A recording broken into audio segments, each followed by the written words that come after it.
My name is Michael Walls. I'm a publisher, a journalist by profession. I publish Western Sydney Business Access. We also publish a number of other publications in boutique websites. I spent a number of years at News Limited and ran media for the University of New South Wales and AGSM for some time, and worked as a consultant where we started magazines and custom publishing jobs for various businesses. The newspaper we published, known as WSBA, we've been doing that for about 10 years, and that covers the whole of Western Sydney. Got a sister publication at Central Coast, which is Central Coast Business Access, and they're our main businesses. But we have websites that we partly own or get involved with other people as well. WSBA is a platinum member, came on board pretty much as a foundation of the chamber, and became involved really because that whole Blacktown city area didn't have any business representation. We saw an opportunity and we liked the people who were doing it. We felt confident in the leadership of the chamber. We thought it was a good opportunity to get involved and assist where we could from a media perspective, which I think, we enjoy that role very much, so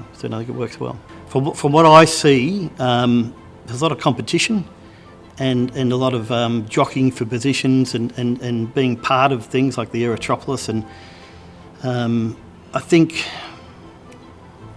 the challenge for a lot of smaller businesses is going to how they stay relevant, and for bigger business how they compete and what the value is that they're offering, because the whole economy's changed. We've noticed from 5-6 years ago when the Aerotropolis wasn't on the radar, so to speak, and now you've got councils that have huge impact at Liverpool and Penrith and Parramatta and so forth. The whole game's changed. Chambers of Commerce and business networking groups generally are very important.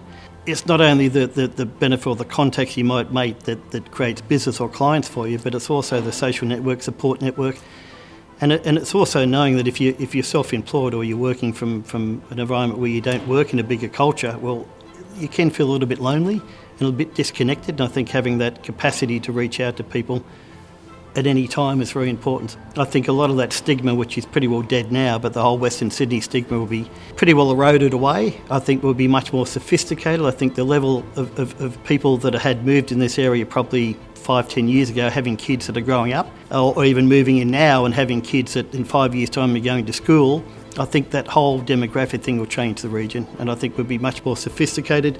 I think we'll be much more educated, a savvy place to live. And I think that'll rival anything else. But we'll still keep that Western Sydney character, which is unique to the region. It's going to be exciting times to be around in 5 years, or 10 years when the airport's up and running. So.